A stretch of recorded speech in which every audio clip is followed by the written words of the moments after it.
Right bulletin లో breaking చూస్తున్నాం. లగచర్ల ఘటనలో ప్రధాన నిందితుడు సురేష్ పోలీసుల ముందు లొంగిపోయాడు. సురేష్ ను పోలీసులు కొడంగల్ కోర్టులో హాజరుపరిచారు. కోర్టు సురేష్ కు 14 రోజుల జ్యుడిషియల్ రిమాండ్ విధించింది. కలెక్టర్ పై దాడి తర్వాత నుంచి సురేష్ పరారులో ఉన్నాడు.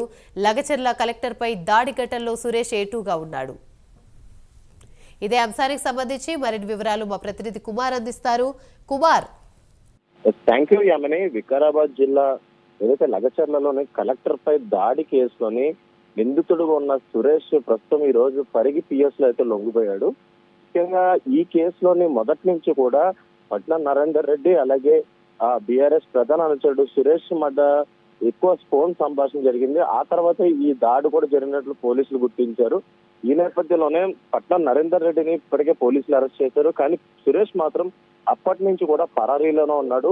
సురేష్ కోసం కొన్ని ప్రత్యేక పోలీసు బృందాలు కూడా ఏర్పడి సురేష్ కోసం గాలింపారు. కానీ ప్రస్తుతం తనకు తానే ఈ రోజు ఉదయం పరిగి పిఎస్ లో లొంగిపోవడం జరిగింది. వెంటనే పోలీసులు కూడా సురేష్ ని కొద్దిసేపటి క్రితమే కొడంగల్లోని కోర్టులో కూడా హాజరుపరిచారు.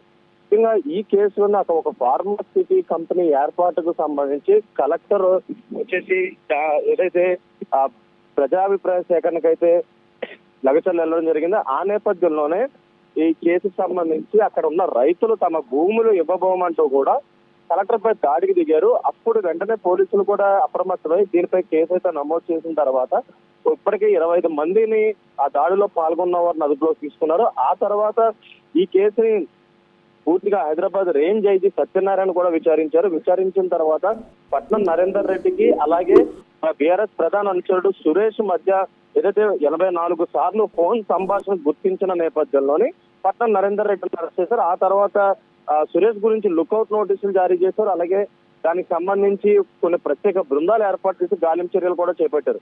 ప్రస్తుతం ఈ రోజు ఉదయం పరిగి పిఎస్ సురేష్ వచ్చి లొంగిపోవడంతో కూడా ప్రస్తుతం పోలీసులు అతన్ని కొడంగల్ కోర్టులో హాజరుపరచడం జరిగింది.